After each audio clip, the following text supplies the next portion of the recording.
It's the Rock and Refuel Recruiting Roundup. Jason Jewell, Jared Cohen. We have a commitment to get to this week, some offers, Player of the Week, Breakout Prospect, and we have big games coming up this weekend that we want to go over. Let's get started, Jason. A commitment. You know, NAU, they have done a great job recruiting the sons of U of A coaches. Another one has committed to NAU. Yeah, so we've got Max Mahalchek. He's a tight end / DN from Catalina Foothills, son of the offensive line coach from U of A, Jim Mahalchek. He commits to NAU right after their giant win against Montana, and Mahalchek is a player that I really, really like. He just plays with a tremendous motor. He's committed to NAU as a tight end. You know, the family felt that was just a good fit for them.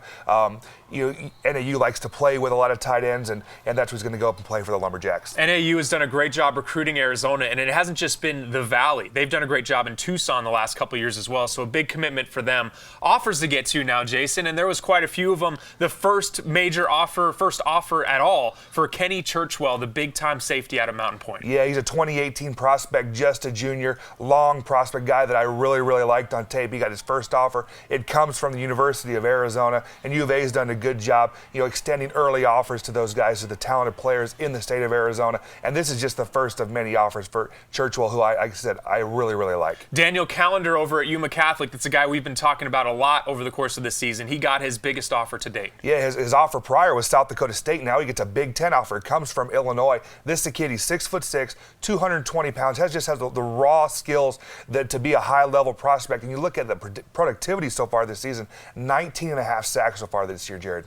Now, last week we talked about Jax Waycaser. He continues to be one of the hottest prospects over the course of this 2016 season. Yeah, added another Pac-12 offer. It comes from Cal. This is a guy that's quickly approaching 20 scholarship offers. It's time to get to our Player of the Week, and for the first time this season, we'll have a defensive player, and that's not just because we favor offensive players. It's just been some unbelievable stats, but a defensive player came up huge for Desert Vista in their big win over Desert Ridge last week. Yeah, Thunder upset Desert Ridge, and Gammage was huge in that game. He comes with 2 interceptions. One of them was when Desert Ridge was going to seal the game. He comes up with an interception in the end zone. Then Desert Vista takes the lead back, and Desert Ridge has the ball, and Gammage comes up with a game-clinching interception. And then when Desert Ridge was trying to run the clock out on 4th and 2, Gammage comes up with a tackle for a loss. So it doesn't get any bigger than that. He had 3 huge plays at clutch times for Desert Vista. Elijah Gammage, the younger brother of Fred Gammage over at ASU, and he's had a big season despite the fact that he had to sit out the first 5 games because of transferring. Yeah, he transferred over from Valley Christian. He's a guy that played multiple spots over there